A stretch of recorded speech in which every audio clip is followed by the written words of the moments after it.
A powerful CEO marries a black woman, not for love, but to defy his cold, controlling family. They think she's just an outsider, a pawn, someone they can break. But behind her quiet smile is a brilliant mind, and a past tied to their darkest secrets. At first, the marriage works, the family backs off, the insults stop, hope rises, until strange things begin to happen. Bank accounts start collapsing, deals fall apart overnight, and the family realizes too late this woman knows exactly who they are and what they did to her years ago. Then the CEO discovers the truth. The marriage wasn't just rebellion. It was a plan. Now love, loyalty, and revenge collide. Will he protect the family that raised him, or stand beside the woman they tried to destroy? And when the powerful are forced to beg the one they once dismissed, who truly wins in the end? Tell me in the comments where you're watching from right now, and if this story speaks to you, make sure you hit subscribe so you don't miss the next one. The morning sun streamed through the floor-to-ceiling windows of Hale Global's executive boardroom, casting long shadows across the polished mahogany table. 60 stories above Manhattan's bustling streets, the room held the kind of silence that only comes before a storm. Victor Hale stood at the head of the table, his tall frame casting an imposing silhouette against the New York City skyline behind him. "I've called this meeting," Victor began, his voice steady and controlled, "to announce my engagement." He paused, watching the ripple of surprise move through the room. "I'm getting married this afternoon." The board members exchanged glances, some leaning forward in their leather chairs, others sitting back with raised eyebrows. But Victor's attention was fixed on his parents. William Hale's face had turned to stone, while Margaret Hale's perfectly manicured fingers gripped her gold pen so tightly her knuckles went white. "And who is the lucky bride?" Margaret's voice cut through the silence, sharp as a blade. Victor's lips curved into what might have been a smile, but his eyes remained cold. "Allow me to introduce Zaria King." On cue, the boardroom's heavy double doors opened. Zaria entered with measured steps, her navy blue suit perfectly tailored, her presence both graceful and assured. She took her place beside Victor, and he could feel the temperature in the room drop several degrees. William Hale's face darkened as he studied Zaria. His gaze moved from her deep brown skin to her naturally coiled hair, styled professionally but unapologetically. The old man's jaw clenched, a muscle twitching beneath his weathered skin. "Ms. King," Margaret said, her voice dripping with false warmth, "is a financial consultant, isn't she, Victor?" The way she said consultant made it sound like a slur. "Senior partner at Kingston Associates," Zaria answered before Victor could, her voice smooth and steady. "Though I'll be transitioning from that role soon, given the circumstances." Her smile was pleasant, but her eyes held something deeper, a quiet determination that made Margaret shift in her seat. Victor felt a flash of satisfaction at his mother's discomfort. This was exactly what he'd hoped for when he'd proposed this arrangement to Zaria 3 months ago. Every micro-expression of shock and disapproval from his parents was like a balm on 37 years of controlled behavior and impossible expectations. The board members were still processing the announcement, their faces a mix of confusion and careful neutrality. These were people who'd known Victor since he was a boy, who'd watched him grow into the CEO role under his father's exacting guidance. They'd expected him to make a suitable match, probably with someone from their own social circle, someone who would maintain the Hale family's carefully curated image. "This is rather sudden," William finally spoke, his deep voice resonating through the room. "You've never mentioned Ms. King before." "Sometimes when you know, you just know," Victor replied, allowing himself a small smirk. He could practically hear his father's teeth grinding. Zaria stood quietly beside him, her presence both solid and serene. To anyone watching, she appeared to be taking in the room's reaction with perfect composure. But Victor noticed how her right hand, hidden from view behind her back, was clenched tight enough to leave crescents in her palm. What no one else in the room could see was the careful calculation behind her eyes. Zaria had waited years for this moment, though only she knew the full weight of what that meant. She observed Margaret Hale's barely concealed hostility with the patience of someone who had learned to play the long game.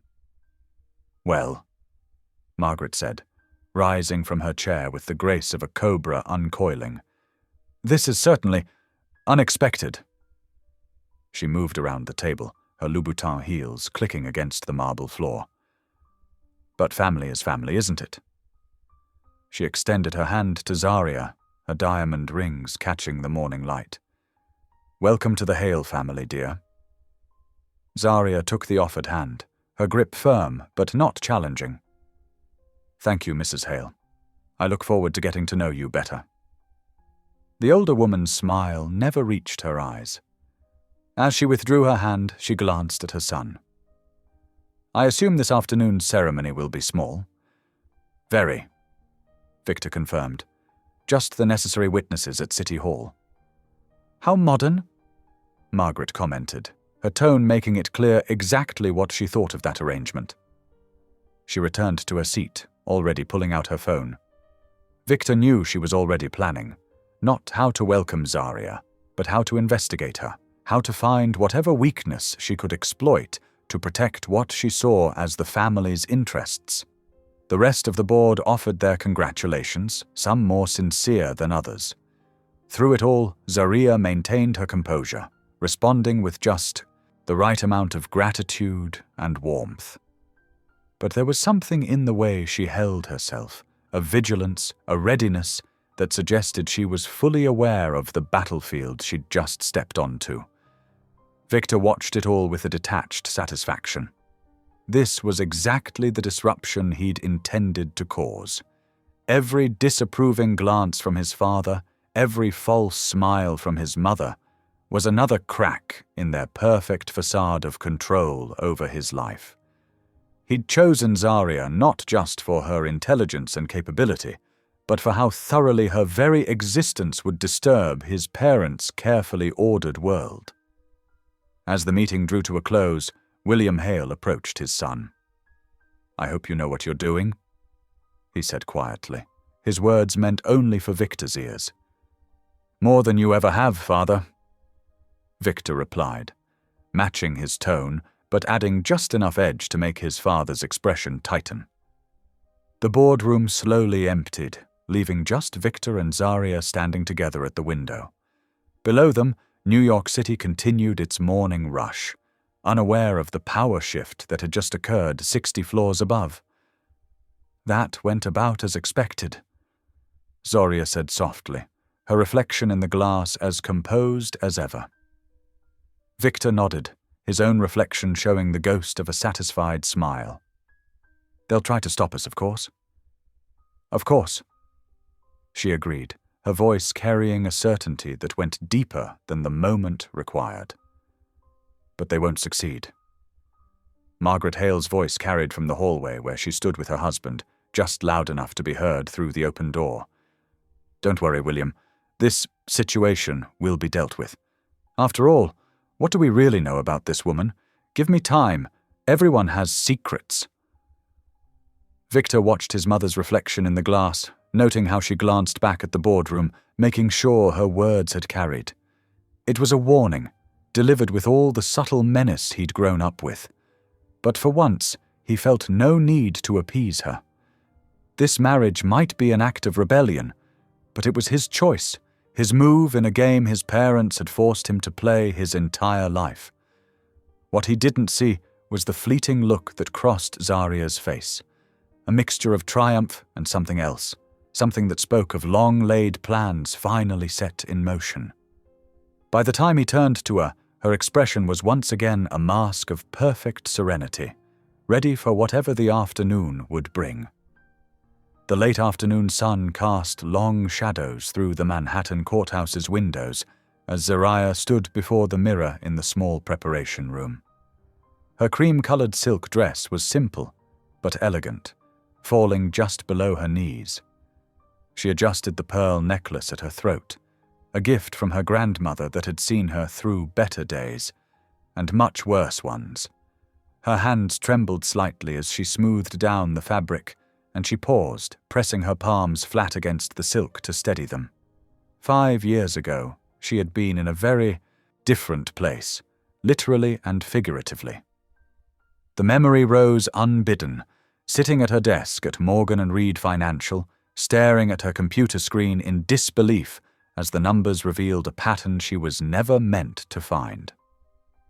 "Something isn't right with these accounts," she had told her supervisor back then, young and naive enough to believe that truth mattered more than power. "The losses are being hidden, moved around. Someone's covering up millions in misappropriated funds." Within a week, she had been fired, accused of the very fraud she had uncovered. Within a month, she couldn't get hired anywhere in the financial sector. Her reputation was ruined, her career destroyed. It wasn't until months later that she discovered the truth. Morgan & Reed was a subsidiary of a holding company owned by the Hales. Her discovery had threatened their interests, so they had eliminated the threat. A knock at the door pulled her from the memory. "5 minutes, Ms. King," the court clerk called out. "Thank you," Zariah responded, her voice steady despite her racing thoughts. She took one final look in the mirror, seeing not just her reflection, but the path that had led her here. The years of rebuilding, of private investigation, of carefully positioning herself in Victor's orbit. It had all led to this moment. Victor Hale thought he was using her to spite his parents. She allowed herself a small smile. Let him think that. Her reasons for accepting his proposal went far deeper than he knew. In the courthouse's small ceremony room, Victor stood with his hands clasped behind his back, every inch the powerful CEO in his tailored charcoal suit. But Zariah, entering the room with measured steps, noticed the tension in his shoulders, the slight clench of his jaw. This man who commanded a global empire was not as completely in control as he appeared. The ceremony was brief and formal. They exchanged simple gold bands and standard vows, their voices clear and professional. No promises of eternal love, no romantic gestures. Just 2 adults entering into a contract, witnessed by Victor's assistant and 2 court employees. Yet there were moments, small, almost imperceptible, that suggested something more complex brewing beneath the surface. When Victor slipped the ring onto Zariah's finger, he noticed her hand trembling and held it a fraction longer than necessary, his thumb brushing across her knuckles in what might have been reassurance. When they turned to face each other for the obligatory kiss, Zariah saw something flicker in his eyes, a flash of vulnerability quickly masked. The reception, hastily arranged at an upscale restaurant nearby, was as modest as the ceremony. Victor's assistant, Jennifer, had done an admirable job with only hours' notice, securing a private dining room and arranging for elegant floral centerpieces and champagne. As they sat at the small table, surrounded by only their witnesses, Zariah observed Victor carefully. He played the role of satisfied groom. Well, but she noticed how his eyes occasionally drifted to his phone, checking for messages from his parents that hadn't come. There was a loneliness about him that he worked hard to hide, a desire for approval he would never admit to needing. "To new beginnings," Victor proposed, raising his champagne glass. The words were meant to sound triumphant, but Zariah heard the undercurrent of defiance in them. "To new beginnings," she echoed, meeting his gaze steadily. They both took sips, each aware that this toast meant something entirely different to each of them. The evening passed quickly, and soon they were in Victor's private elevator, ascending to his penthouse apartment. The silence between them was heavy with unspoken thoughts and hidden agendas. When the doors opened directly into his home, Zaria stepped out first, taking in the space that was now technically hers as well. The apartment was exactly what she had expected: sleek, modern, and expensive, with floor-to-ceiling windows offering a stunning view of the city lights. It was beautiful but sterile, lacking any personal touches that might suggest someone actually lived there rather than just existed within its walls. Victor moved past her to the bar, his shoes clicking against the marble floor. "Drink?" he offered, already reaching for a crystal decanter. "No, thank you." Zaria declined, moving to the windows. She could see her reflection overlaid against the city skyline. Mrs. Zaria Hale now, she thought with private irony. "We should discuss arrangements," Victor said, pouring himself 2 fingers of scotch. "I've had Jennifer prepare the guest suite for you. It's completely private, with its own bathroom and sitting area." Zaria nodded, appreciating the business-like approach. That would be perfect. They stood in silence for a moment, the weight of their new reality settling around them. They were now legally bound together, each pursuing their own agenda, each keeping their true motives close to their chest. The game they had entered was dangerous, with stakes higher than either had admitted to the other. Victor loosened his tie slightly, the first crack in his perfectly controlled facade she'd seen all day. "I suppose we should both get some rest. Tomorrow will be interesting."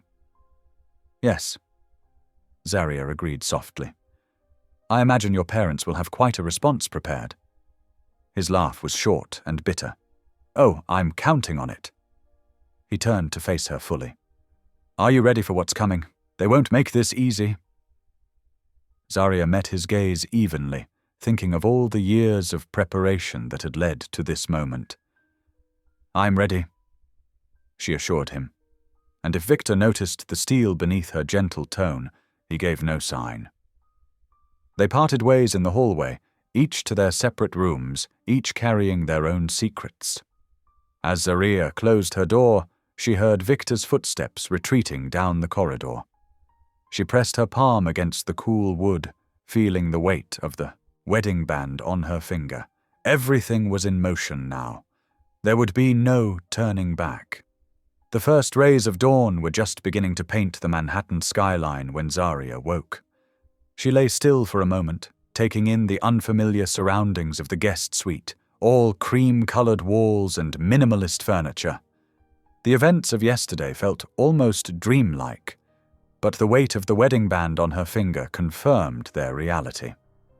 Moving quietly through the still dark penthouse, Zaria found a peaceful corner in the living room, where the growing light spilled across the polished floors. She knelt on the soft carpet, spreading her prayer mat before her. This daily ritual had been her anchor through years of hardship and planning, and she needed its steadying power now more than ever. "Lord," she whispered, "guide my steps. Let my actions bring justice, not vengeance. Help me remember that redemption is possible for everyone." Her words floated up towards the soaring ceiling as she continued her morning prayers, finding strength in the familiar verses and movements. The soft whir of a coffee machine eventually broke through her meditation. She opened her eyes to find Victor in the kitchen, his suit already perfectly pressed, his manner precisely controlled. He glanced her way but didn't comment on her prayer ritual. "Coffee?" he offered, holding up a second mug. "Thank you." Zaria accepted, rising gracefully and carefully folding her prayer mat. She joined him at the kitchen island, accepting the steaming cup with both hands. Victor took a sip from his own mug, studying her over the rim. "We should establish some ground rules," he said finally, "to ensure this arrangement works smoothly for both of us." Zaria nodded, appreciating his directness. "I agree. The guest suite works well for me. I assume we're both comfortable with separate bedrooms?" "Yes," Victor confirmed. "I propose a 1-year contract. That should be long enough to make our point, but not so long as to become unnecessarily complicated. 1 year. Zarya agreed, her tone neutral despite the quick beat of her heart. And in public?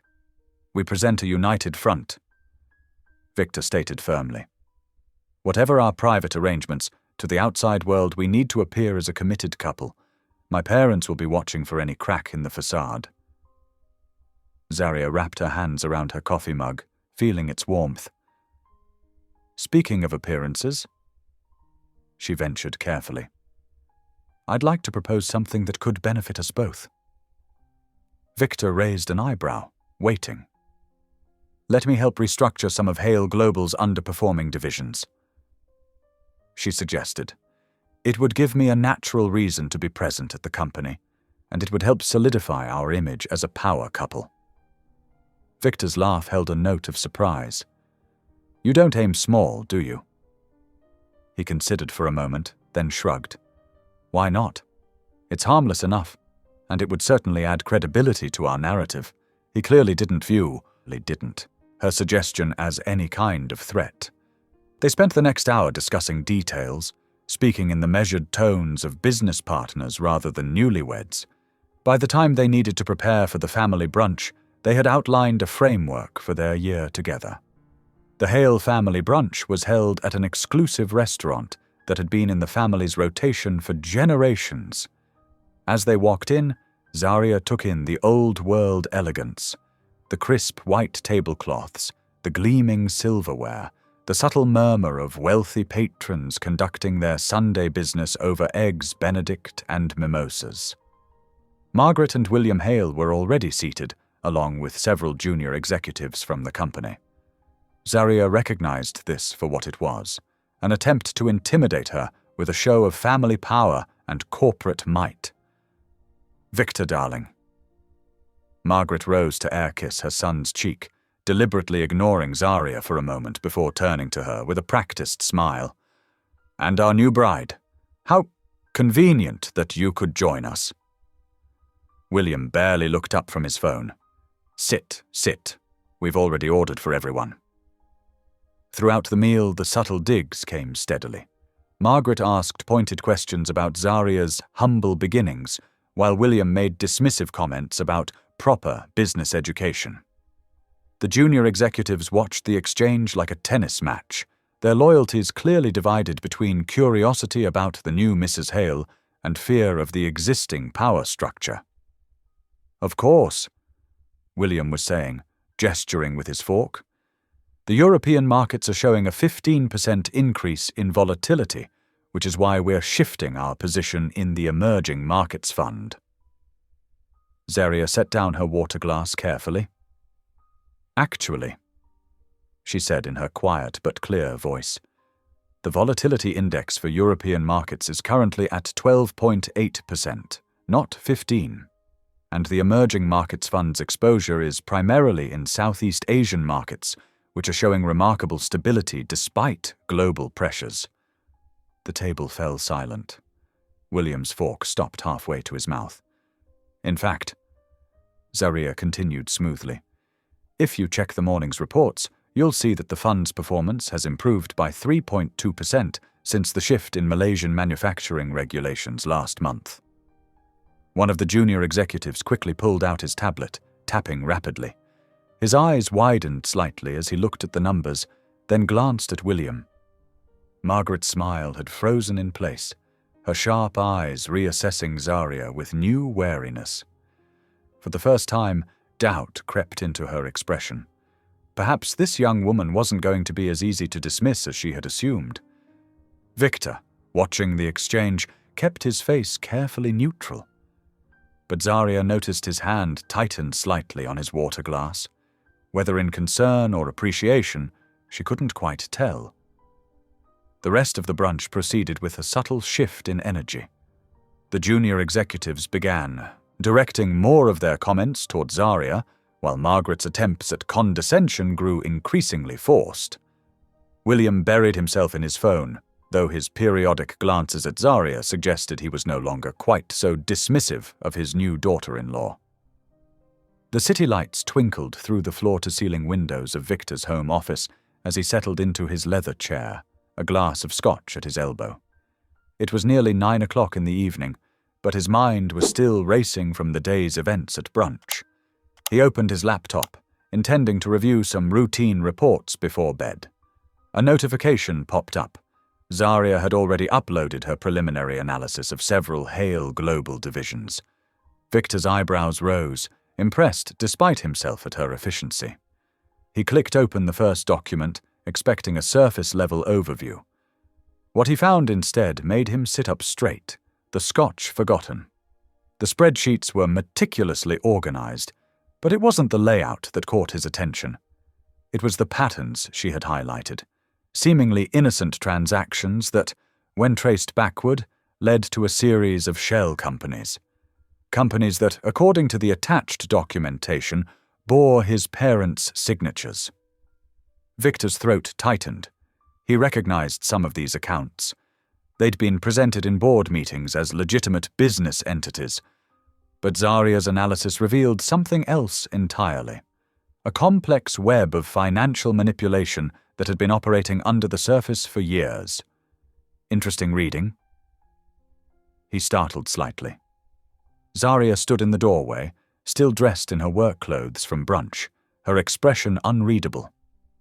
"How did you find these?" Victor asked, gesturing to the screen. "These accounts are buried under layers of corporate structure."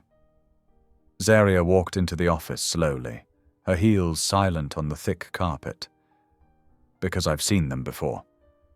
She sat in the chair across from his desk, smoothing her skirt. 5 years ago, to be exact, when I was working as a junior analyst at Matthews & Pierce. Victor's mind raced, putting pieces together. Matthews & Pierce, a mid-sized financial firm that had collapsed amid accusations of fraud. A firm that, he now realized, had been secretly controlled by Hale Global through a series of holding companies. "You were there during the collapse," he said slowly. Zarya nodded. "I was the analyst who first noticed the discrepancies in their books. The same pattern you're looking at now. Shell companies, hidden transfers, falsified documentation."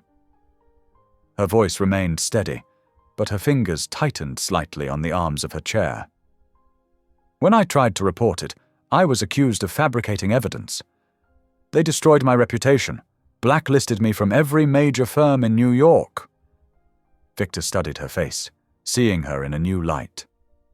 This wasn't just some financial consultant he'd married to spite his parents. This was someone who understood the inner workings of his family's empire perhaps better than he did. "These records," he said, tapping his screen. "Some of them go back decades." "Yes," Zarya replied simply. "Your family's financial empire wasn't built entirely on legitimate business practices, Victor. I suspect you've known that on some level. You've just never had someone show you the proof." He stood up, walking to the window. The city spread out below them, a glittering maze of lights and shadows. "Why show me this now?" "Because you need to understand what you're part of." Her reflection in the window watched him carefully. "And because changes are coming to Hale Global, whether your family is ready for them or not." Victor turned back to face her. "You're not just some wronged employee looking for revenge, are you?" A small smile touched Zarya's lips. "I spent the last 5 years becoming one of the most sought-after financial strategists in private consulting. My clients are discreet, powerful, and never appear in public records." She stood up, straightening her jacket. "Your parents ruined my public career, so I built a private one. One that gave me access to every skeleton in their corporate closet." The implications of what she was saying hit Victor like a physical force. He'd married her thinking he was using her to hurt his parents, but she'd had her own agenda all along. An agenda backed by years of preparation and what appeared to be damning evidence. "What exactly are you planning?" he asked, his voice tight. "Justice." she replied simply. Not destruction. I'm not interested in causing unnecessary harm. But the truth needs to come out, Victor. The question is, which side of that truth do you want to be on? She left him with that thought, her footsteps fading down the hallway. Victor returned to his desk, staring at the documents on his screen with new understanding. The scotch sat untouched, no longer appealing. In her own office down the hall, Zarya sat at her computer, her fingers moving swiftly across the keyboard. The encryption software she used was military-grade, protecting the sensitive communication she was about to send. She'd waited years for this moment, building her resources, gathering evidence, positioning herself perfectly. The message to the offshore compliance firm was brief but clear. Phase 1 was to begin immediately. Within hours, their teams would start the careful process of documenting and verifying every piece of evidence she'd gathered. It would take time, weeks, maybe months, but the foundation was now laid. Zarya sat back in her chair, looking out at the same city view Victor had been contemplating. But where he had seen uncertainty, she saw clarity. The path ahead was complex, but the destination was clear. After 5 years of preparation, of rebuilding herself from the ashes of her destroyed career, the real work was finally beginning. The clock on her desk showed it was nearly midnight. In offices across the globe, compliance teams would be receiving their instructions, beginning the meticulous process of building an ironclad case. Zarya closed her laptop quietly, the weight of the moment settling around her like a familiar cloak. 2 days after Zarya's late-night revelation, tension crackled through Hale Global's main conference room.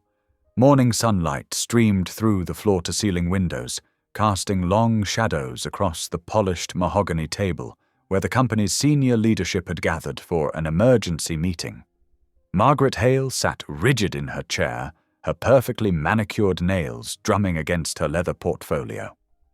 William Hale's face had turned an alarming shade of red as their financial officer detailed the irregularities discovered across multiple family trusts. "We're looking at unexplained transfers dating back several quarters," the officer explained, his voice wavering slightly. "The amounts aren't large individually, but together they paint a concerning picture." Victor watched his mother's eyes narrow, noting how they kept darting toward Zarya, who sat beside him reviewing the reports with calm concentration. The implied accusation was clear. The problems had surfaced shortly after Zarya's arrival. "Perhaps," Margaret said, her voice dripping with false concern, "we should consider whether recent changes in management oversight have contributed to these issues." She smiled thinly at Zarya. "It must be quite overwhelming coming into such a complex organization so suddenly." Before Victor could speak, Zarya looked up from her tablet. "Actually, Mrs. Hale, I can explain exactly where these discrepancies originated." Her voice was steady and professional as she began sharing her screen to the room's display. "If you'll look at the timestamp patterns of these transfers..." For the next 20 minutes, Zarya methodically walked the board through a detailed analysis. She demonstrated how the irregular movements had begun years before her arrival, tracing them to a series of questionable decisions made by the previous generation's leadership. Her presentation was precise, factual, and, Victor noticed, carefully constructed to highlight his own role in attempting to modernize the company's financial controls. "As you can see," she concluded, "these issues stem from outdated management practices that Mr. Victor Hale has been working to reform. The current audit actually validates his concerns about our need for greater transparency." Victor found himself staring at his wife with newfound appreciation. She'd just managed to expose his parents' mismanagement, while simultaneously positioning him as a reformer trying to fix their mistakes. It was brilliantly done. "I think Mrs. Hale makes an excellent point," Victor heard himself say, surprising everyone, including himself. "We need stronger oversight. which is exactly why I brought her expertise into our organization. He met his mother's gaze steadily. Her analysis today proves I made the right decision. Margaret's face went perfectly blank, a sure sign of her fury. William's complexion had shifted from red to purple. The other board members shifted uncomfortably, but no one dared contradict Victor's assessment. The meeting concluded shortly after, with Victor calling for a full audit of all family trusts. As people filed out, he caught Zaria's eye. Something passed between them, an acknowledgement perhaps, or a warning. That evening, Victor arrived home to find Zaria waiting in the penthouse living room. The city lights twinkled beyond the windows, but the atmosphere inside was heavy with unspoken words. "We need to talk," she said quietly. Victor loosened his tie. "Yes, I believe we do. I haven't been entirely honest with you about why I agreed to this marriage." Zaria stood, walking to the window. "Though I suspect you've begun to figure that out. You wanted revenge against my parents," Victor said flatly. She turned to face him. "Yes, but it's more complicated than that." Taking a deep breath, she began to explain. 5 years ago, I was building a promising career in financial analysis. I had everything: respect, recognition, a future. Then I discovered irregularities in accounts connected to Hale subsidiary companies. Victor sat down heavily as Zaria continued. "When I reported it, your parents didn't just fire me, they destroyed me. They spread rumors, blocked references, had my name added to industry warning lists. I couldn't even get an entry-level position anywhere in New York." Her voice remained steady, but her eyes revealed old pain. "I lost everything. My savings, my apartment, nearly my faith. And now you're here to return the favor," Victor said bitterly. "I'm here to expose the truth," Zaria corrected. "Legally, ethically, with evidence that will stand up to any scrutiny." She met his gaze directly. "I didn't just spend the last 5 years feeling sorry for myself, Victor. I rebuilt my career in private consulting. I gathered proof of every questionable deal, every covered-up scandal, every instance of corporate manipulation. Your parents thought they could bury me. Instead, they created someone who knew exactly where to look for their secrets." Victor stood abruptly, pacing the room. "So our marriage was just part of your master plan?" "Initially, yes," Zaria admitted. "But—" She was interrupted by Victor's phone buzzing urgently, then hers, then the landline. Within moments, both their phones were lighting up with notifications and calls. Victor grabbed the remote, turning on the news. The headline scrolling across the bottom of the screen made his blood run cold. "Breaking. Multiple Hale family accounts frozen pending federal investigation." "Did you do this?" he demanded, turning to Zaria. "No," she said, looking genuinely surprised. "This isn't my doing. The evidence I've gathered is still being verified by compliance teams. This is something else." Victor sank onto the couch, his world tilting on its axis. He'd married Zaria to spite his parents, thinking he was the one in control. Instead, he'd unwittingly given a brilliant strategist with a legitimate grudge direct access to his family's empire. And now, whether by her actions or some cosmic timing, everything was starting to unravel.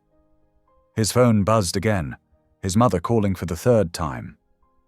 Victor stared at the screen, letting it go to voicemail as the news anchor continued detailing the developing story.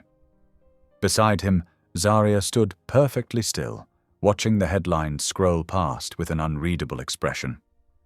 The irony wasn't lost on him. He'd shocked New York society by marrying a black woman against his family's wishes, thinking it would be a simple act of rebellion. Instead, he'd set in motion events that threatened to reshape his entire world. As the phones kept ringing and the news updates poured in, Victor realized this was only the beginning. The morning light barely filtered through the heavy clouds over Manhattan as Victor switched on the television, his coffee forgotten and growing cold. Every major financial network was running breaking news banners about Hale Global. Sources indicate potential irregularities spanning decades. A polished anchor reported, her expression grave. The Hale family, long considered American royalty in the banking sector, now faces mounting questions about their business practices. Victor's phone buzzed again, the 15th call from his cousin Marcus since dawn. He ignored it, just as he'd ignored the 40 others that had come in overnight. His eyes fixed on the scrolling headlines. Hale family accounts frozen, federal investigation looming, stock prices plummet. The soft sound of footsteps made him turn. Zaria stood in the doorway, already dressed for the day in a simple navy dress. Her face showed the strain of a sleepless night, but her posture remained perfectly straight. "You orchestrated all of this," Victor said, his voice rough with emotion. "You played me perfectly, didn't you? The quiet, gracious wife, the brilliant analyst, all while you were setting up dominoes to destroy my family." Zaria moved into the room, her movements measured. "I won't deny that I came into this marriage with an agenda. But there's something you need to understand, Victor." She sat down across from him, maintaining eye contact. "I never fabricated evidence. I never broke a single law. Everything I've gathered is real. Documents your parents signed, deals they authorized, people they hurt." "And what about hurting me?" Victor stood up, running his hands through his hair in frustration. "Was that just collateral damage in your master plan?" "No." The word came out soft but firm. "That's where things got complicated. I didn't expect—" She paused, choosing her words carefully. "I didn't expect to see the real you beneath all the Hale family armor. I didn't expect to understand why you proposed this marriage in the first place." Victor turned to stare out the window, his reflection ghostly in the glass. "And what do you think you understand?" "I understand what it's like to have your whole life controlled by the Hale family." Zaria replied. "The difference is you were born into it. I just got caught in their crosshairs." The words hit closer to home than Victor wanted to admit. Memories began surfacing, fragments of his childhood he'd tried to forget. His father's voice. "Hales don't show weakness." His mother's constant criticism. "Stand straighter, speak clearer, be better." The suffocating weight of expectations, the conditional love based on performance, the subtle threats wrapped in concern. "I need to think," he said abruptly, grabbing his coat. Don't do anything else until I return." Zaria nodded, remaining seated as Victor strode to the elevator. As the doors closed, he caught a glimpse of her bowing her head, hands clasped in what he recognized as her prayer position. The next 12 hours passed in a blur as Victor walked the streets of New York, his security detail following discreetly at a distance. He wandered through Central Park, past the prestigious schools he'd attended, by the buildings bearing his family name. Each landmark triggered another memory. His first stock portfolio at age 10, carefully selected to please his father. The summer internship where he'd worked 18-hour days to prove his worth. The girlfriend his mother had threatened to destroy because she came from new money. The constant crushing pressure to be the perfect Hale heir. As sunset painted the sky in shades of orange and pink, Victor found himself back at the penthouse. Zaria sat in the same chair she'd occupied that morning, a stack of files on the coffee table before her. "I've organized everything," she said quietly as he hung up his coat. "Every document, every recording, every piece of evidence, it's all here." She gestured to the files. "What you do with it is your choice." Victor slowly sat down across from her. "Why give me the choice? You could have just turned everything over to the authorities." "Because despite what your parents might think, this isn't about destruction." Zaria's eyes held a mixture of determination and something softer, perhaps hope. It's about truth, justice, making things right. She pushed the files toward him. And because you deserve the chance to choose your own path, maybe for the first time in your life. Victor stared at the top file, its red confidential stamp stark against the manila folder. His hand shook slightly as he reached for it. "Whatever I find in here," he said, his fingers resting on the cover, "it changes everything, doesn't it?" "Yes," Zarya answered simply. "But maybe that's not such a bad thing." Victor took a deep breath and opened the file. The first page was a memo dated 20 years ago, signed in his father's distinctive handwriting. As he began to read, the weight of decades of family secrets pressed down on him, demanding to finally be acknowledged. The morning sun cast long shadows across Victor's home office as he spread the files across his desk. His coffee sat untouched, growing cold beside stacks of papers that documented 20 years of carefully hidden corruption. Each new page felt like another brick added to a wall of truth he couldn't ignore. Email threads revealed casual discussions of tax evasion. Board meeting minutes showed calculated decisions to crush smaller companies, including Zarya's former employer. Bank statements traced money through a maze of offshore accounts. But it was the personal correspondence between his parents that hit hardest, their casual cruelty laid bare in black and white. "The girl thinks she has proof," his mother had written in an email dated 5 years ago. "Make sure she never works in finance again. These people need to learn their place." Victor's hands trembled as he read the response from his father. "Already handled. She'll be lucky to get a job as a bank teller after this." Miles away, in a small church in Harlem, Zarya knelt in a back pew. Sunlight filtered through stained glass windows, casting colorful patterns across the worn wooden floors. This was where she'd come 5 years ago, broke and broken when the hails had destroyed her career. The familiar scent of old hymnals and furniture polish brought tears to her eyes. "Miss King," a gentle voice interrupted her prayers. "I thought that was you." Pastor Jerome Matthews stood in the aisle, his kind face creased with concern. At 72 years old, he carried himself with the quiet dignity of someone who had seen both humanity's darkness and light. "Pastor Matthews." Zarya quickly wiped her eyes. "I'm sorry, I should have called before coming." "This is God's house, child. No appointment needed." He settled into the pew beside her. "But something's troubling you. I can see it in your face. The same look you had when you first came here." Zarya's hands twisted in her lap. "I'm afraid I've let anger guide my actions. I married Victor Hale." "I saw the news." Pastor Matthews nodded. "Quite a surprise to many." "It wasn't just for love," Zarya admitted. "I used the marriage to expose his family's corruption. They're going to lose everything they built through fraud and cruelty." "And this troubles you?" "They deserve to face justice," Zarya said firmly. "But sometimes I worry that I've let revenge poison my heart, that I'm no better than they are." Pastor Matthews was quiet for a long moment, his weathered hands folded over his cane.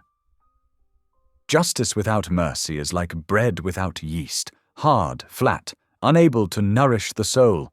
But mercy without justice is like yeast without flour. It can't hold its shape or serve its purpose." He turned to face her. "The question isn't whether they deserve consequences, they do. The question is, what will you let this do to your spirit? Will you let their darkness dim your light?" Tears rolled down Zarya's cheeks. "I don't want to be bitter. I want to be free." "Then pray for that freedom," Pastor Matthews said softly. "Pray for the wisdom to seek justice with clean hands and a pure heart." As evening fell, Victor stood in his parents' private study, watching their faces as they reviewed the evidence he'd brought. The room was silent except for the occasional rustle of paper and his mother's manicured nails tapping against her crystal whiskey glass. "Well?" Victor finally broke the silence. "Do you have anything to say?" William Hale threw the papers onto his desk. "What do you want us to say? That we're sorry for protecting our family's interests? For keeping people like her in their proper place?" "Their proper place?" Victor's voice shook with rage. "You destroyed innocent people's lives!" "Oh, please." Margaret Hale waved her hand dismissively. "That girl you married, she's nothing but an uppity—" "Don't." Victor's word cut through the air like a knife. "Don't you dare finish that sentence. She's using you." William sneered. "Can't you see that? Playing the victim, spreading lies? These are your signatures." Victor grabbed a document. "Your words, your actions. Everything we did was to secure your future," Margaret said coldly. "To protect our legacy from people who would tear it down, and now you've brought one of them right into our family." Victor stared at his parents, really seeing them for the first time. The entitled set of their shoulders, the casual racism wrapped in country club manners, the complete lack of remorse for lives they'd ruined. "You're wrong," he said quietly. "About everything. About Zaria. About what makes a legacy worth protecting." He gathered the papers with steady hands. "And you're going to face the consequences of your actions. If you do this," William warned, "you'll destroy everything we built." "No." Victor walked to the door. "You already did that yourselves." The clock was striking midnight when Victor returned home. He found Zaria in their living room, a Bible open in her lap. She looked up as he entered, her face calm but her eyes uncertain. Victor set his briefcase down and met her gaze. 2 words passed his lips, heavy with the weight of truth and choice. "I believe you." The morning sun streamed through the floor-to-ceiling windows of Hale Global's executive floor, casting long shadows across the polished marble. At exactly 8 o'clock, Victor Hale stood before his assembled senior leadership team, his presence commanding attention even in silence. "Effective immediately," Victor announced, his voice steady and clear. "I am appointing Zaria Hale as interim chief financial officer of Hale Global." He paused, letting the whispers ripple through the room.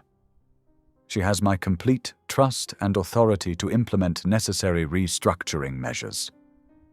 Zaria sat at his right hand, her posture perfect, her expression serene. She wore a crisp white blazer that seemed to glow in the morning light. Stark contrast to the sea of dark suits surrounding them. "Some of you may have concerns," Victor continued. "Let me be clear. This isn't about revenge. It's about responsibility, about making things right." Throughout the morning, they moved like a well-orchestrated team. Zaria's fingers flew across her laptop keyboard as she initiated transfers to secure employee pension funds. Victor signed document after document, each stroke of his pen distancing the company further from his parents' corrupt influence. "The pension accounts are now protected," Zaria reported, her voice soft but confident. "I've established an independent trust with triple-layer oversight." Victor nodded, but she noticed the tension in his jaw. "And the shell companies?" "Being dismantled systematically." She pulled up a complex flowchart. "We're isolating the toxic assets without destabilizing legitimate operations." By noon, financial news channels were running constant coverage. "Breaking news. Hale Global undergoes major restructuring," scrolled across screens worldwide. Market analysts praised the precision of the changes, highlighting how employee interests were being protected even as corrupt practices were exposed. "Mrs. Hale's approach shows remarkable integrity," one commentator noted. "She's not just tearing down, she's rebuilding stronger." Yet in quiet moments between meetings, the personal strain showed. Victor would catch himself watching Zarya, wondering if he truly knew her. Her brilliance was undeniable, but trust came harder than admiration. During a late afternoon break, he found her alone in the conference room, staring out at the city skyline. "You're doing exactly what needs to be done," he said, keeping his distance. Zarya turned, and he saw the conflict in her eyes. "Am I?" Her voice wavered slightly. "Sometimes I wonder if I'm becoming just like them, using power to reshape things as I see fit." "The difference is your motivation," Victor replied. "And your methods. You're protecting people, not exploiting them." She shook her head. "The line between justice and vengeance feels thinner every day." As the sun began to set, casting an orange glow across the Manhattan skyline, they found themselves alone in Victor's office. The day's victories felt both monumental and hollow. "I used to think strength meant never showing weakness," Victor admitted, breaking the heavy silence. "Never trusting anyone." Zarya looked up from her papers, surprised by his openness. "My parents taught me that," he continued, "along with a lot of other things I'm trying to unlearn." Standing by the window, they watched the sun sink lower between the buildings. The city lights began to twinkle on, one by one, like stars being born. Victor turned to face her. In the fading light, he saw not just the strategic, brilliant woman who had outmaneuvered his parents, but someone carrying her own deep wounds, fighting her own battles between light and darkness. Slowly, hesitantly, he reached for her hand. Not as a business partner or an ally in revenge, but as a husband beginning to see his wife's heart. His fingers brushed hers, gentle and uncertain. Zarya's breath caught at the unexpected tenderness of the gesture. This wasn't part of their agreement, their careful dance of mutual benefit and measured distance. This was something new, something that made her heart race and her carefully constructed walls tremble. Their hands joined as the last rays of sunlight painted the sky in shades of purple and gold. Neither spoke, letting the simple touch say what words couldn't yet express. That perhaps, in their shared journey toward justice, they had found something neither had been looking for, the possibility of healing, of trust, of love. The morning headlines hit like a thunderclap. "Hale family files lawsuit against Zarya King Hale," blazed across the front page of the Wall Street Journal. Victor's hands clenched around his tablet as he read the allegations. Entrapment, corporate espionage, manipulation of stock prices. Zarya stood at the penthouse window, her reflection ghost-like against the grey Manhattan sky. "They're calling me a gold digger who orchestrated a honey trap," she said quietly, scrolling through her phone. "Your cousin Marcus leaked photos of me from college, trying to paint me as some party girl who seduced you." Victor's jaw tightened. Marcus never could keep his mouth shut. He moved to stand beside her close enough to feel her tension. They're desperate, throwing everything they can to see what sticks. The racial undertones are getting worse. Zarya's voice remained steady, but her hands trembled slightly. "Social media is already full of hate speech. Your mother gave an interview hinting that I'm not the sort of person who belongs in the Hale family." "Enough." Victor set down his tablet with controlled force. "We're holding a press conference. Today. No more letting them control the narrative." 2 hours later, they stood together in Hale Global's main conference room. Camera lights blazed as reporters packed the space, phones and recorders raised. Victor approached the podium, Zarya at his side. For the first time, he reached for her hand publicly, interlacing their fingers. "Good morning," he began, his voice clear and firm. "I'm here to address the accusations made against my wife, Zarya Hale. But first, I want to tell you a story about the company my grandfather built, and how it lost its way." For the next 30 minutes, Victor laid bare the truth. He detailed the pattern of corruption, the destroyed careers, the covered-up losses. He named names, showed proof. His voice grew passionate as he described meeting Zarya, recognizing her brilliance and discovering her past. Yes, my wife came to this marriage with purpose, he acknowledged. She came seeking justice, not just for herself, but for everyone my family hurt. While I married her thinking I was rebelling against my parents, she married me believing in the possibility of redemption, of making things right. Zarya stepped forward then, her grace undimmed by the pressure. Everything we've done has been legal and documented. We've protected employee pensions, secured legitimate assets, and exposed only actual wrongdoing. The truth isn't entrapment, it's simply the truth. The questions flew fast and fierce. They handled them together, finishing each other's sentences, presenting a united front that felt genuine, because finally it was.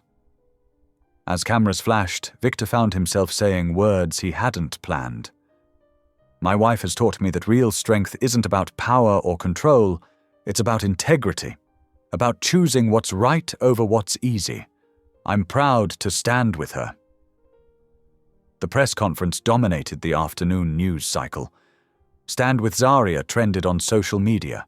Former employees came forward with supporting testimony. The tide of public opinion turned decisively. That evening, they sat in the penthouse living room, emotionally drained but vindicated. The city lights twinkled beyond the windows as they shared a quiet dinner. "Thank you," Zarya said softly, breaking a comfortable silence. "For today. For everything." Victor looked up from his plate. "I meant every word." "I know." She paused, gathering thoughts. "Can I tell you something? When I was at my lowest, after your family destroyed my career, I used to sit in church for hours. Not praying, really. Just trying to breathe, trying not to let bitterness eat me alive." Victor set down his fork, listening intently. "I was so lonely," she continued. "Not just because I'd lost my job and reputation, but because I'd lost faith in everything, in justice, in people, in myself." "I understand lonely," Victor said quietly. "Growing up in my family, everything was about appearance, achievement, control. I can't remember ever feeling truly seen or known." Zarya met his eyes. "When did you stop believing in love?" The question hung in the air, gentle but penetrating. Victor was quiet for a long moment. "When I realized my parents' version of love was conditional," he finally answered. "Perfect grades, perfect behavior, perfect obedience. Anything less meant disappointment. Distance. I learned to build walls early. And now?" Zarya's voice was soft. "Now," Victor looked at her thoughtfully. "Now I'm learning that real love might be about tearing walls down instead of building them up." They talked for hours, sharing pieces of themselves they'd kept hidden. Zarya described her childhood dreams, her faith journey, her struggle to choose forgiveness over revenge. Victor spoke of his buried anger at his parents, his fear of vulnerability, his growing desire to be more than his family's legacy. When exhaustion finally caught up with them, neither wanted to retreat to their separate rooms. Instead, they brought pillows and blankets to the living room. Zarya curled up on the couch while Victor made a bed on the floor nearby. "Is this okay?" he asked, suddenly uncertain. Zarya smiled softly. "More than okay." They fell asleep to the gentle hum of the city below, no longer divided by walls but by choice. A small space that felt like respect, like trust slowly blooming into something deeper. Their breathing fell into rhythm as the moon traced its path across the Manhattan sky. Two people learning that sometimes the heart's greatest victories come not in dramatic moments, but in quiet choices to stay, to trust, to believe in the possibility of healing. The The morning sun cast harsh shadows across Victor's desk as he stared at his computer screen in disbelief. Red numbers flashed everywhere, Hale Global stock dropping in real time. His phone buzzed constantly with urgent messages he couldn't answer. "Mr. Hale." His assistant's voice cracked through the intercom. "The Federal Bureau of Investigation is here." Victor's throat went dry. He'd known this was coming, but not this fast. Not this completely. Two stern-faced agents entered his office, badges gleaming. "Mr. Hale, we're here to execute a freeze order on all Hale-affiliated accounts and assets pending our investigation." "All accounts?" Victor's voice remained steady, though his hands clenched beneath the desk. "All of them," the lead agent confirmed, including personal accounts linked to any Hale family member or executive. The reality hit him like a physical blow. He'd been prepared to sacrifice his parents' ill-gotten gains, but this was everything. His own accounts, employee payroll, operating capital. Down in the lobby, reporters gathered like vultures. Employees huddled in groups, whispering anxiously. Some were already packing their belongings, fearing the worst. Marcus Hale burst into Victor's office, face red with rage. "This is your fault! You and that woman! Do you have any idea what you've done?" "Marcus," Victor started. "People are going to lose everything!" Marcus shouted.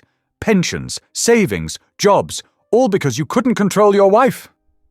The words struck deeper than Victor wanted to admit. He'd told himself they were doing the right thing, but watching the devastation unfold made him question everything. His phone lit up with a text from Zaria. "Turn on the news." The financial networks were having a field day. Hale Global's stock had plunged 45% in just hours. Analysts were predicting possible bankruptcy. The words "criminal enterprise" scrolled across the bottom of the screen. Victor's chest tightened as he watched decades of family legacy crumble in real time. Yes, that legacy was tainted, but it was also tied to thousands of innocent lives, regular people who'd trusted the Hale name with their futures. He found Zaria in the company's financial department, surrounded by stacks of documents. Her usual composure showed cracks, hair slightly disheveled, eyes tired from hours of desperate analysis. "I didn't see this coming," she admitted quietly. "Not like this. I thought we'd have time to protect the innocent parties first." "How bad?" "Bad." She pushed a spreadsheet toward him. "The federal freeze is more extensive than I anticipated. They're treating everything as potentially tainted. Even the legitimate divisions are paralyzed." Throughout the day, the hits kept coming. Human Resources reported hundreds of panicked calls from employees. The pension fund administrators needed immediate answers. Suppliers were demanding payment guarantees. Every solution they proposed hit the wall of frozen accounts. Victor watched helplessly as people he'd known for years cleared out their desks, shooting him looks of betrayal. Each box packed, each badge turned in, felt like a personal failure. By evening, the penthouse felt like a prison. Victor paced restlessly while Zaria worked her phone, trying to reach regulatory contacts who might help expedite review of the legitimate assets. "Maybe we should have waited," Victor said suddenly. "Found a way to separate the clean operations first." Zaria looked up sharply. "We both knew there would be consequences." "Consequences for my parents, not for innocent employees." His voice rose with frustration. "Not for people who trusted us." "Victor." "No." He whirled to face her. "You got what you wanted, didn't you? Your revenge? The mighty Hales brought low? Well, congratulations. You didn't just hurt my parents, you hurt everyone." Zaria flinched as if he'd struck her. "That's not fair." "Isn't it?" His laugh was bitter. "You manipulated me into this marriage. Used me to get close enough to destroy everything. And I let you because I was so determined to spite my parents that I didn't think about anyone else. I never meant what? To cause this much damage, or never meant for me to actually care about you." The words spilled out, sharp with pain. Because I did start to care, Zarya. I started to believe we could be more than just a convenient alliance. What a fool I was. Zarya stood very still, her face a mask of controlled hurt. Is that really what you think? That it was all manipulation? What else should I think? Victor's voice cracked. Look at what's happening. Everything I touch turns to ash, and you… He stopped, running his hands through his hair in frustration. Maybe this whole marriage was a mistake. Maybe we're just destroying each other along with everything else. The words hung in the air between them, impossible to take back. Zarya gathered her laptop with trembling hands and walked to the far side of the penthouse. She paused in the doorway of her room, back straight but shoulders bearing invisible weight. You're right about one thing, she said softly. I didn't anticipate the full cost, and I'll carry that guilt. But you're wrong if you think I never cared. She closed the door quietly behind her. Victor stood at the window, staring at the city lights that suddenly seemed cold and distant. The space between them felt vast and unbridgeable. He'd opened his heart just enough to feel something real, only to watch it crumble like everything else. In her room, Zarya sank onto the bed, letting a single tear fall. She'd fought so hard for justice, but at what price? The line between right and wrong had seemed so clear in the beginning. Now everything was clouded by hurt. Both the pain she'd caused and the ache of realizing that what had started as a strategic alliance had grown into something she wasn't ready to lose. They remained that way as night settled over the city, separated by walls that felt more permanent than mere architecture, each wondering if the damage done was beyond repair. The victory they'd celebrated just yesterday now tasted like ashes in their mouths, and the future they'd barely dared to imagine seemed to slip away with each passing moment. The morning light crept hesitantly through the penthouse windows, finding Zarya already awake, moving quietly through her room. Her hands trembled slightly as she folded a simple black sweater and placed it in her overnight bag. Each item she packed felt heavy with meaning. Just enough clothes for a few days, her laptop, essential toiletries. Temporary items for a temporary absence. She paused at her bedside table, fingers brushing over her worn Bible. The leather was soft from years of handling, its pages marked with colorful tabs and handwritten notes in the margins. She tucked it carefully into her bag, needing its familiar comfort more than ever. The penthouse was silent except for the soft whisper of her movements. Victor's door remained closed, and she was grateful. After last night's words, she didn't trust herself to face him without breaking down. Better to give him space, to let the wounds heal before they tried to salvage whatever might be left between them. But before she could leave, she needed to center herself. It was a habit born in her darkest days, starting each morning in prayer, no matter how heavy her heart. Zarya sank to her knees beside the living room couch, hands clasped tightly. "Lord," she whispered, unaware that Victor's door had opened slightly. "I know I've lost my way. I started this journey seeking justice, but somewhere along the path, I let bitterness take root. The people suffering now, that was never your plan. And Victor," her voice caught, "please help him find peace. Help him see that he's not his parents' sins. Give him strength to rebuild what's broken, not for my sake, but for all the lives depending on him. And Lord, if I need to step away for him to heal, give me the courage to do that." In the shadowed doorway, Victor stood frozen, struck by the raw honesty in her words. He'd expected to hear her pray for victory, for revenge, for the Hale's downfall. Instead, she was praying for him. The realization hit him like a physical blow, cracking the protective shell of anger he'd built around his heart. Zarya finished her prayer in silence, wiping away tears before rising.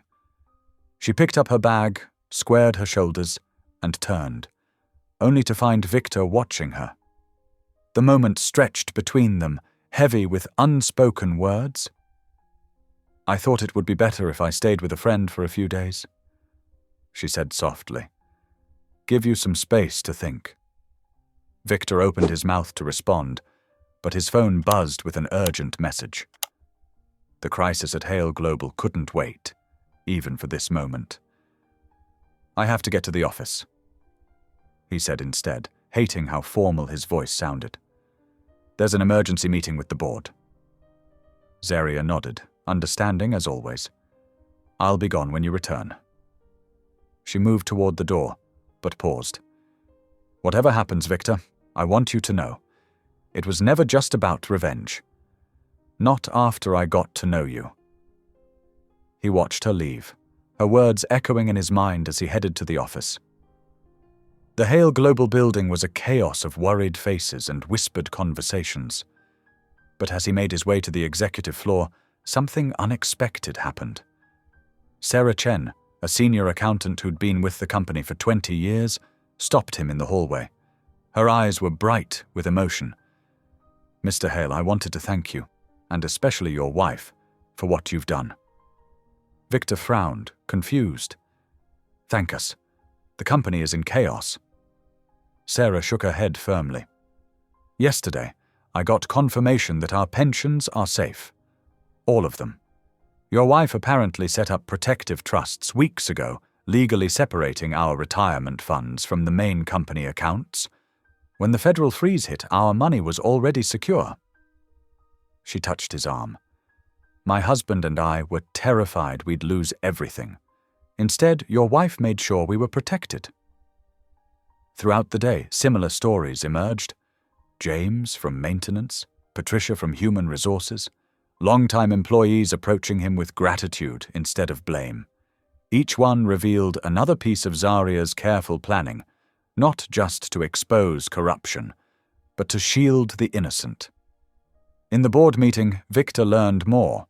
Yes, the company was in turmoil, but Zaria's restructuring had created firewalls around legitimate operations. The damage, while serious, wasn't terminal. She'd built escape routes for honest employees, protected vital projects, preserved client relationships. As evening settled over the city, Victor sat in his office, staring at a spreadsheet that detailed all of Zaria's preventative measures. It told a story not of blind revenge, but of surgical precision. She'd tried to minimize civilian casualties in this war, even while he'd accused her of causing maximum damage. The truth hit him with stunning clarity. He'd been so focused on his pain, his family's legacy, that he'd missed seeing the whole picture. Zaria hadn't just been executing revenge, she'd been trying to save what was worth saving, including him. His phone showed no messages from her. The thought of returning to an empty penthouse made his chest ache. He'd been wrong about so many things, but maybe most wrong about his own feelings. The marriage might have started as a business arrangement, but somewhere along the way, Zaria had become essential to him, not as a strategist or an ally, but as herself. The drive home felt endless. Each floor the elevator climbed increased his fear that he was too late, that she was already gone. But when the doors opened to his penthouse, he heard soft movement from the kitchen. Zaria stood at the counter, her bag still packed by the door, making a cup of tea with the careful precision she brought to everything. She looked up when he entered, her expression guarded but unable to hide her relief at seeing him. "I was just leaving," she said quietly. "I wanted to write down some important contact information for the restructuring team first." Victor crossed the room slowly, deliberately, until he stood before her. "Don't go," he said simply. "Victor, I was wrong." The words came easier than he expected. "About everything. About you." He took a breath. "I spent today learning how many people you tried to protect, how much care you took to separate the guilty from the innocent, and this morning I heard you pray." Zaria's eyes widened slightly at this last admission. You prayed for me, he continued, not for revenge or victory, for my peace, my healing. His voice grew rough with emotion. No one has ever done that for me before.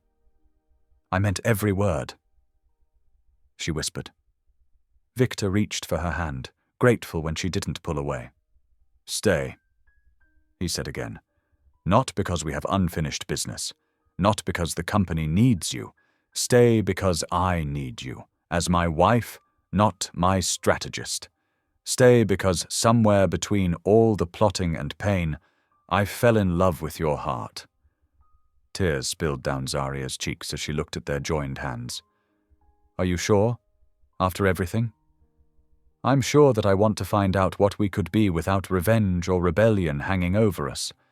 I'm sure that when I thought about you leaving, nothing else mattered. Not the company, not my parents, not my pride. He squeezed her hand gently. Just stay. Please. Zaria's response was to step forward and rest her head against his chest, letting out a shaky breath as his arms came around her.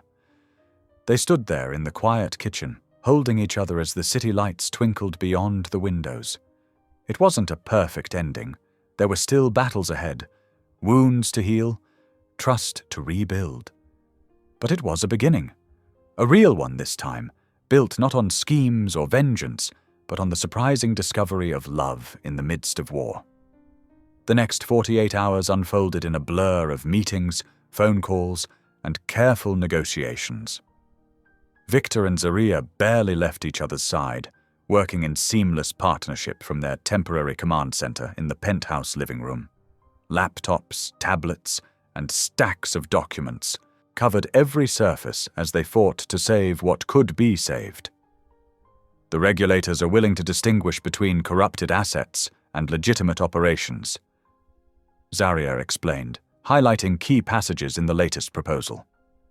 Her voice was hoarse from hours of conference calls, but her mind remained sharp. If we can prove clean separation, they'll allow partial unfreezing of accounts. Victor nodded, rubbing his tired eyes.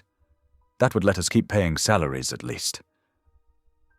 He studied the complex flow charts Zaria had created, mapping the company's true structure beneath years of deception. You really did think of everything, didn't you? I had years to plan, she admitted softly. But I never wanted to hurt innocent people. That's why I created these firewalls from the beginning.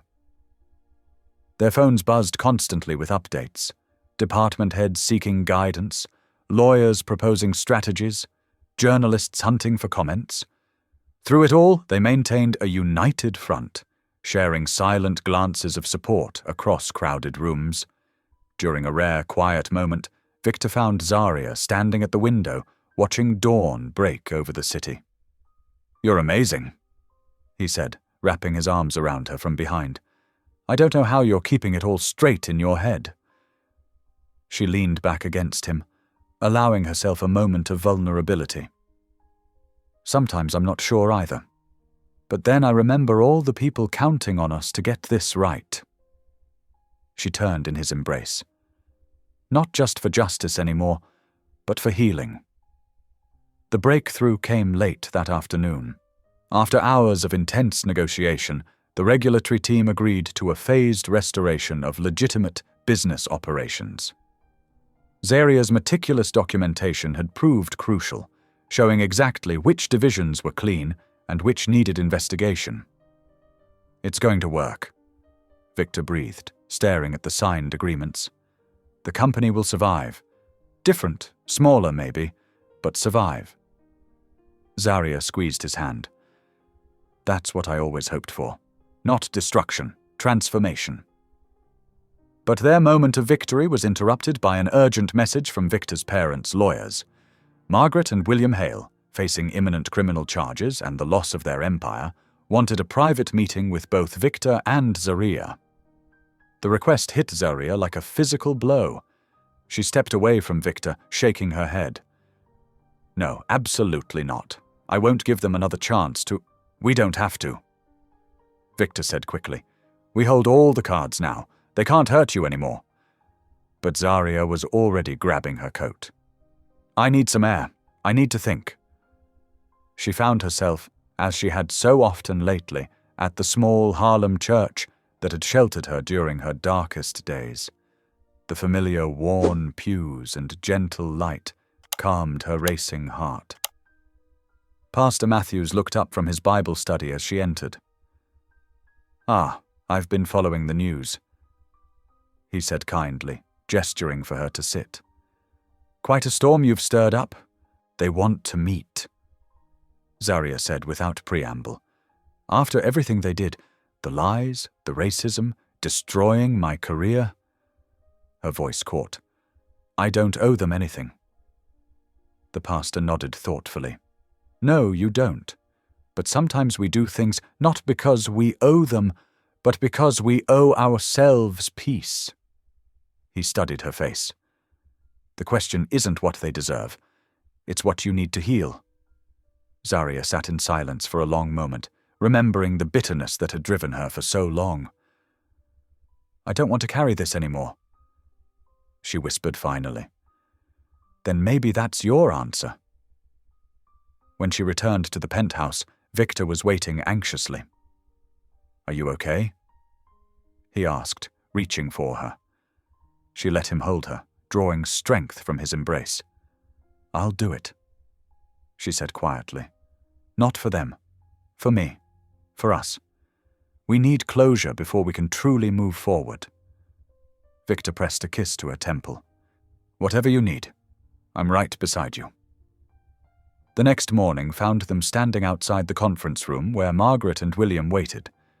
Zarya wore a simple but elegant navy suit, her spine straight, her expression composed. But her hand trembled slightly in Victor's. "Remember," he murmured, "you're not that helpless analyst anymore. You're my wife, and you just outsmarted some of the most powerful people in New York." A ghost of a smile touched her lips. "And you're not their puppet anymore. You're a good man who chose justice over power." She took a deep breath, squeezing his hand once before releasing it. Together they reached for the door handle. The conference room felt smaller than Zarya remembered. Margaret and William Hale sat hunched at the far end of the polished table, their usual commanding presence diminished. Margaret's designer suit hung loose on her frame, while William's hands trembled slightly as he reached for a glass of water. The silence stretched uncomfortably until William cleared his throat. "Thank you for coming," he said, his voice rougher than usual. "Both of you." Victor stood slightly behind Zarya's chair, one hand resting protectively on its back. "Let's be clear about why we're here," he said firmly. "You requested this meeting. What do you want?" Margaret's carefully maintained composure cracked. "We need your help," she whispered, looking directly at Zarya for perhaps the first time without contempt. "The prosecutors, they're talking about 15 to 20 years. At our age, that's essentially a life sentence." Zarya felt an unexpected twist in her chest. These people had destroyed her life without hesitation, yet seeing them so broken brought her no joy. She remained silent, waiting. "We were wrong," William continued, his voice catching. "About everything. The way we treated you, the things we said." He stopped, swallowing hard. "The things we did." "You didn't just treat me badly," Zarya said quietly. "You systematically destroyed my career. You made sure no reputable firm would touch me. Do you know what that did to me? To my family?" Margaret's eyes filled with tears. "We can make it right. Whatever you want. Money, positions, anything." "That's still not getting it," Victor interrupted sharply. "You think everything can be bought and sold. That's what got us here." Zarya raised a hand to quiet him. "I don't want your money. I want you to understand what you did. Not just to me, but to everyone your greed hurt." William leaned forward desperately. "Please, we're begging you. You have influence with the prosecutors now. If you spoke on our behalf." "Why should she?" Victor demanded. "After everything you've done." But Zarya was studying their faces intently. "You're not sorry you did it," she observed. "You're sorry you got caught." "No!" Margaret burst out, then caught herself. "Well, at first, yes. But seeing everything fall apart, watching Victor choose you over us, realizing how many lives we've affected—" She wiped at her eyes with trembling fingers. "It's made us see things differently." Zarya stood slowly, walking to the window. The city stretched out below, millions of lives interconnected in ways both visible and hidden. When she turned back, her voice was steady and clear. "Let me tell you what dignity looks like," she began. "Dignity isn't about money or power or what family you were born into. It's about choosing right over easy. It's about admitting when you're wrong and working to make it right. Not because you're forced to, but because it's the right thing to do." She moved closer to the table, her presence commanding their complete attention. "You want my help? Here are my terms. First, you make a full public confession. No spin, no excuses. You tell the truth about everything, the corruption, the racism, all of it." William flinched but nodded slowly. "Second," she continued, "you establish a restitution fund, not just for the employees whose pensions you gambled with, but for all the small businesses and individuals your schemes hurt over the years. I want independent oversight and full transparency." "That would take most of what we have left," Margaret whispered. "Good," Zarya said firmly, "because my third condition is this. You have to live with consequences.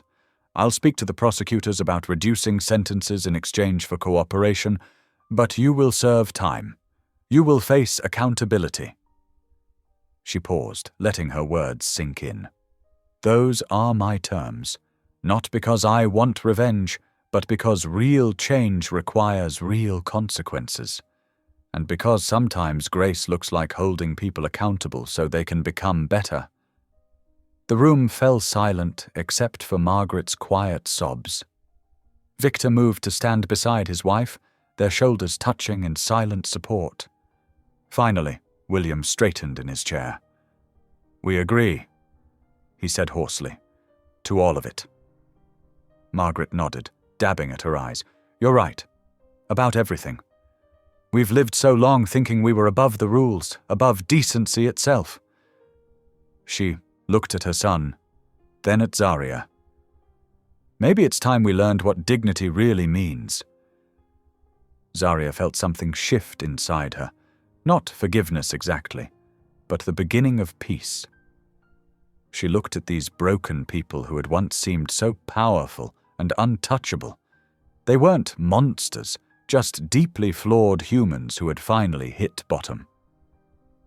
"I'll have the lawyers draw up the agreements," she said quietly.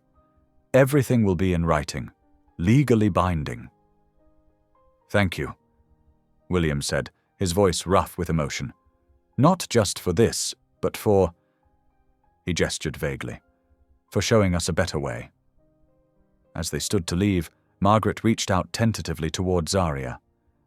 "I know we can never undo what we did to you," she said softly.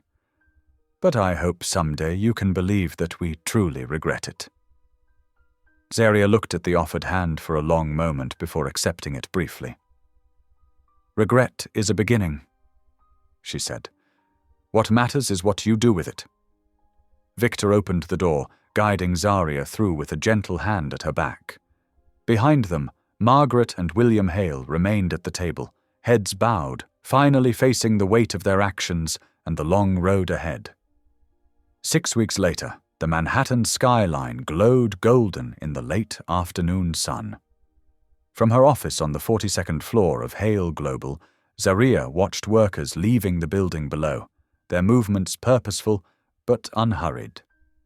The atmosphere had changed dramatically since those tense days of uncertainty. She turned from the window to review the latest quarterly reports spread across her desk.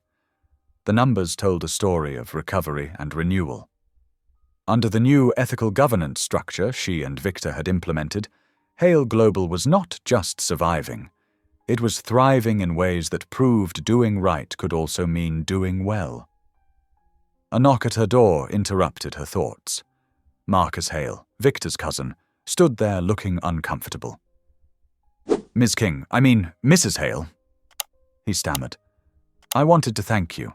The compliance training program you set up, it's actually making sense to me now. I never realized how many corners we were cutting before. Zaria offered him a gentle smile. That's exactly what we hoped for, Marcus. Change starts with understanding. After he left, she checked her phone and found several missed calls from Reverend Grace. The older woman had become a steady source of wisdom throughout the upheaval of the past months. She dialed back immediately. Reverend, is everything all right? More than all right, child. Grace's warm voice came through. Have you seen the Times today? Front page of the business section. Zaria pulled up the digital edition and caught her breath. The headline read, Hale Global's Reformation, How One Woman's Courage Changed Corporate America. Below was a photo of her speaking at last week's Ethics in Business conference. They're calling you a symbol of justice with grace, Reverend Grace said proudly. But more importantly, they're talking about real change happening because of your example. Other companies are implementing similar oversight measures. You've started something bigger than yourself. Zaria felt tears pricking at her eyes. I never wanted to be a symbol, she said softly. I just wanted things made right. Sometimes God uses our small acts of courage to create bigger ripples than we ever imagined. Grace replied, You stood firm in your principles while offering mercy. That's a powerful testimony. Later that evening, Zaria arrived home to find the penthouse filled with the smell of cooking. Victor had started making dinner himself more often, one of many small changes that reflected their evolving relationship. How was your day? He called from the kitchen. Busy but good, she answered, slipping off her heels. The new ethical compliance programs are really taking hold. Even Marcus is coming around. Victor appeared in the doorway, wiping his hands on a dish towel. I saw the Times article, he said with a proud smile. They got it right about you. Zaria shook her head modestly. It's not about me. It's about showing there's a better way to do business, with integrity, accountability, and respect for human dignity. That's exactly why I love you, Victor said quietly. Zaria's heart skipped. Though their feelings had grown steadily deeper over the past weeks, they rarely spoke them aloud. Come with me, he said, taking her hand. Dinner can wait. He led her out onto their private terrace, where the city lights twinkled like earthbound stars. The spring air was soft with possibility. These past months have taught me more than I learned in all my years before. Victor began, about courage, about justice, about what really matters. He took both her hands in his. When we married, it was for all the wrong reasons. I was angry and rebellious. You were hurt and seeking justice. But God had bigger plans than either of us knew. Zaria felt tears forming as Victor continued. You've shown me what true strength looks like. Not power over others, but the power to stand for what's right while still offering grace. You've made me a better man, a better leader, and now... He dropped to one knee, still holding her hands. I'm asking if you'll let me be a better husband. He reached into his pocket and pulled out a ring, not an ostentatious display of wealth like his family might have chosen, but a simple, elegant band that caught the city lights. Zaria King Hale, will you marry me again? Not for revenge or rebellion, but for love? Will you let me prove every day that my heart is yours, that our future together means more than any past hurts? Zaria tried to speak but couldn't find her voice. Tears spilled freely down her cheeks as months of tension, fear, and carefully guarded hopes dissolved into pure joy. Finally, she managed to whisper, "Yes." Victor slipped the ring onto her finger alongside her original wedding band, then stood and pulled her close. They held each other as the city hummed around them, their embrace a promise of all that lay ahead. "I love you," Zarya said softly against his shoulder. "Not because you've changed, but because you chose to change, because you faced the truth and chose what was right." "I love you," Victor replied, "because you showed me what real strength looks like, because you never let bitterness win, because you make me want to be worthy of you every single day." Below them, the city continued its eternal dance of light and shadow, but up here on their terrace, wrapped in each other's arms, they had found their own kind of peace, one built on truth, justice, and a love that had grown from the ashes of their past into something beautiful and real. As they turned to go inside, Zarya paused for a moment to offer a silent prayer of gratitude, for justice tempered with mercy, for healing born of truth, for love that had transformed their lives in ways neither of them could have imagined on that first day in the boardroom when they thought they were just playing parts in a game of revenge. The ring caught the light as she reached for Victor's hand, its simple beauty a testament to the new life they would build together, not as weapons against the past, but as partners in creating something better for the future. The small brick church on West 83rd Street glowed with warm afternoon light streaming through stained glass windows. Unlike their first rushed courthouse ceremony, this renewal of vows filled the intimate space with genuine emotion and shared joy. Simple white flowers and green ferns decorated the wooden pews, their natural beauty reflecting the authentic spirit of the occasion. Inside, the church buzzed with quiet anticipation. Employees from Hale Global sat shoulder to shoulder with community members whose lives had been touched by the company's new direction. Junior analysts chatted with maintenance staff, while board members mingled with non-profit leaders who now partnered with the corporation. The usual barriers of status had dissolved in this sacred space. Zarya stood in a small side room, smoothing her cream-colored dress, elegant but understated, like everything about this celebration. Her pastor from the Harlem church adjusted her simple veil, his weathered hands gentle with pride. "You've come so far," he said softly. "Not just in circumstance, but in spirit. You chose healing over hatred. Thank you for helping me see that path." Zarya replied, squeezing his hand. "I almost lost my way." In another room, Victor straightened his tie, his hands steadier than they'd been at their first wedding. No rebellion fueled this moment, only clarity and purpose. His best man, Marcus from the board, clapped his shoulder. "Never thought I'd see the day," Marcus said with a warm smile. "The great Victor Hale, humbled by love." Victor laughed softly. "Humbled in the best way possible." The gentle notes of a piano filled the church as guests settled into the pews.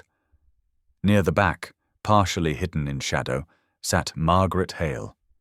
Her designer clothes were gone, replaced by simple business attire that spoke of her changed circumstances. Her face carried the weight of consequences, but also something new, the beginning of wisdom earned through hard lessons. Victor took his place at the altar, his posture reflecting not the arrogant CEO of months past, but a man transformed by truth and love. When the music shifted and Zarya appeared in the doorway, his breath caught. She moved down the aisle with grace and dignity, her eyes never leaving his. The pastor who had counseled Zarya through her darkest days stood before them, his voice carrying to every corner of the intimate space. "We gather today not to create a union, but to celebrate one that has already been forged, not through ease, but through trial, not through perfection, but through growth, not through power, but through grace. Zarya and Victor faced each other, their hands joined.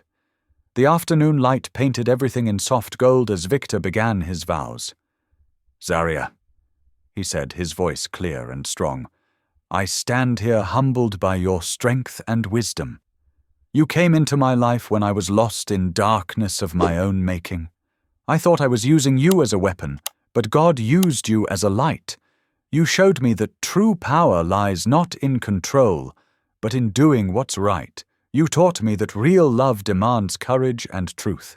Today I pledge not just my heart, but my life's purpose, to walk beside you as an equal, to honor your wisdom, to support your dreams, and to love you with the same grace you've shown me."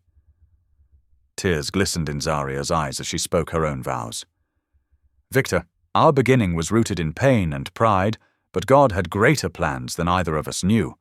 You could have turned away when truth demanded change, but you chose courage. You could have clung to power, but you chose justice. You could have hardened your heart, but you chose love. Today I pledge to walk forward with you in that same spirit, choosing truth over comfort, justice over advantage, and love over fear. I promise to be your partner in all things, to challenge you when needed, to support you always, and to love you with the wholeness of who I am." The pastor smiled. "The rings, please." Marcus stepped forward with 2 simple gold bands, new ones to replace the symbols of their first transaction-based ceremony. As they exchanged rings, the metal caught the light from the stained glass windows, sending small rainbows dancing across their joined hands.